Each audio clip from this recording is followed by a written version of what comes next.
सकाळचं वातावरण किती छान होतं बघा आमच्या इथं.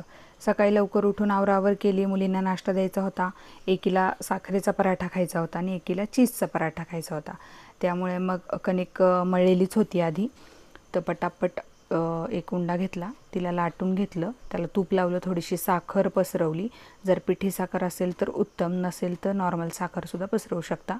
जाडसर असा पराठा लाटायचा आणि त्याला तूप टाकून व्यवस्थित खरपूस भाजून घ्यायचा. आणि हा पराठा सावलीला खूप आवडतो, तर तिला तोच खायचा होता. आणि शर्वीसाठी चीज पराठा करायचा होता.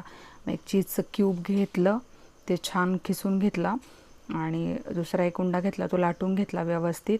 त्याच्यावरती ते चीज चांगलं पसरून घेतलं आणि मग त्याचा गोल असं जाडसर पराठा लाटला.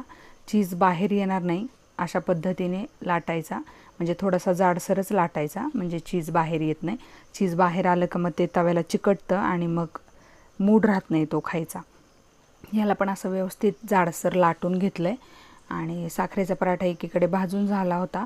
आता दुसरा पराठा त्याच्यावरती टाकणार आहे, म्हणजे दोघींचे नाश्ते होऊन जातील आणि मग आपल्याला थोडीशी कामामध्ये थोडंसं वेळ मिळतो. त्यांचं एकदा खाणं पिणं झालं की. सुट्ट्या असल्यामुळे दिवसभर असं काही ना काहीतरी वेगळं वेगळं लागतं त्यांना. भाजी चपाती रोज रोज नको म्हणतात खायला, म्हणून चेंज म्हणून काहीतरी असं वेगळं मी ट्राय करत असते. तर ही किती खुश होऊन घेऊन गेली बघा. मोठीचा पण शुगर पराठा ती आवडीने खाऊ लागल्या. सगळं आवरून झालं होतं. त्यानंतर दुपारी छान भांडीकुंडी मांडली होती सगळी, आणि त्याच्यात मी त्यांची कस्टमर झाले होते. हॉटेल खोललं होतं त्यांनी. 4:30-5 वाजता छान खाली पाऊस पडत होता. सगळी सोसायटीतली मुलं बघा एकत्रित भिजायला गेली. मग ह्या दोघी काय थांबतात घरात, ह्या पण गेल्या भिजायला. आले तेव्हा सगळ्या घरात पाणी पाणी करून टाकलं. आणि आता रात्रीचे 10:30 वाजल्यात. उद्या गावाला जायचं आहे, बॅग भरायची तयारी चालली.